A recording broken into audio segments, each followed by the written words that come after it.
Good morning and welcome back to another video, and today is another day of the PDSA fundraiser. Now just stick around and enjoy the video. Okay, so today we are going to be going over a oldie but a goodie farm, and this is the Vortex Pinnacle. This farm is a farm that I've done quite a few times, and to be honest it's one of the best ones if you haven't got a lot of time to actually do consistent farming for like an hour's worth of farming or something to that effect.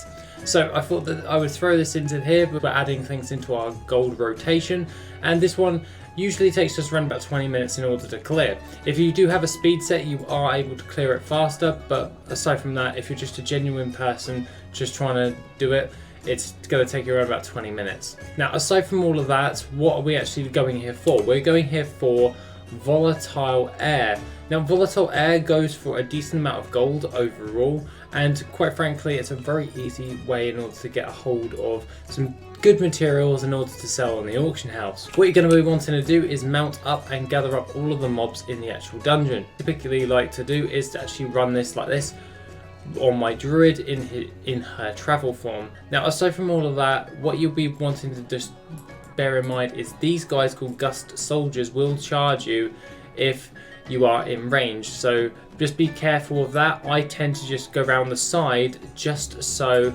they get mobs gather up those gust soldiers with them, so I don't actually stop my run. Therefore I will make my way up to this boss and then I'll burn him down here.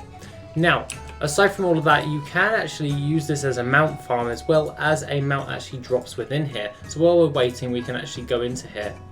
And what you can actually do is go to the second boss after the boss that we've just killed, Ultrius, and he can drop the Reigns of the Drake of the North Winds. Of course, I already have this mount, but you can continue on to this actual dungeon whenever you feel like, as basically you can run this as many times as you want as long as you set it to normal.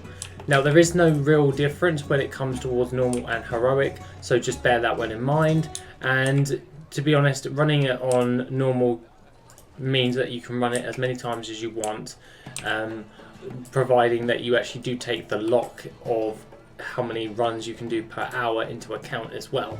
So we're gathering up all of this stuff right here, and it's looking really good. It says about 30,000 gold, 7,000 gold per hour, but that's a fake value because a lot of this is transmog items that are just worth a stupid amount. So what we'll do is we'll jump out of the actual instance. We've completed our run, so once we actually get out of the instance, we'll pause it, and then we can use this as a good time to actually go over how we actually edit in WorthIt as well. So that is one other thing as well.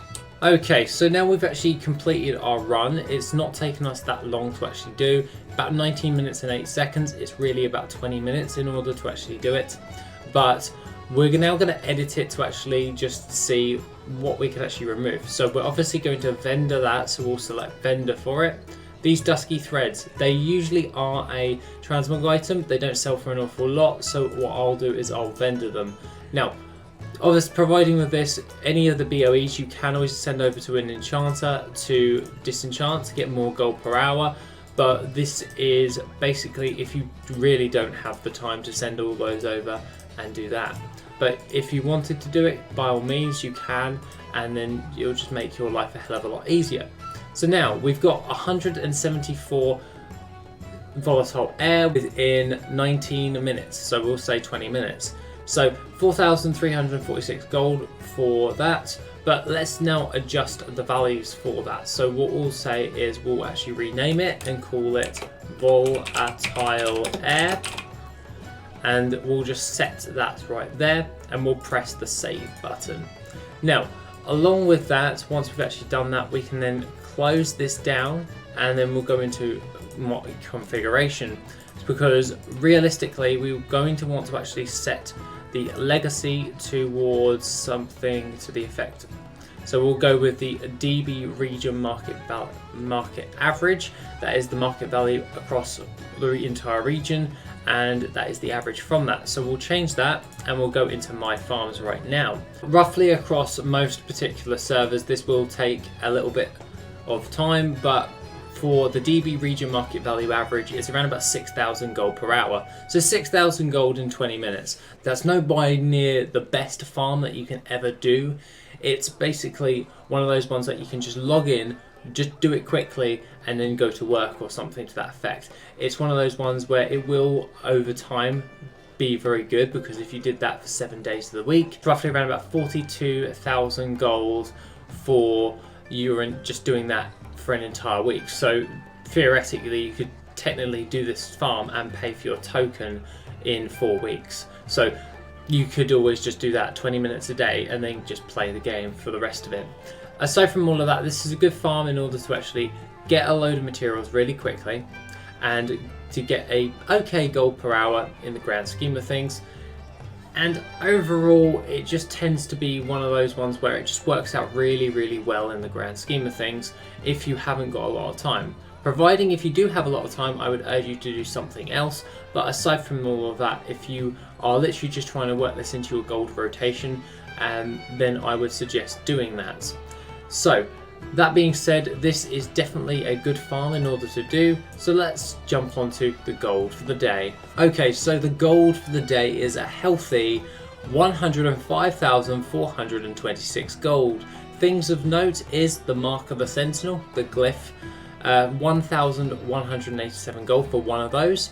We sold a replica wild heart kilt that we bought from the Dark Moon Fair for 38,238 gold. It's actually really damn good. We sold another vial of the sands for 45,151 gold, as well as a blade of binding bulwark for 2,851 gold. Other things of note is our arcane crystals we actually farmed up the other day. 28 of those for 12,610 gold. Other things of note is dredge leather. We sold 65 of those for 2,760 gold as well. So all in all, a very, very good day for a mailbox. That's 105,426 gold. And overall, that actually works out really well. So I'm quite happy with that right there. Let's pull in all of that gold right now. And that brings us up to about 452,671 gold in total. So it's doing quite well at this moment in time. I'm not going to complain one bit for all of that. I just thought a nice simple farm, as I've been getting quite a few DMs saying, have you got any short farms that you can do when it comes towards your gold rotation? So I thought I'd answer that right there. I would really suggest doing the Vortex Pinnacle because it's a very easy farm in order to do, and it works out quite well in the grand scheme of things.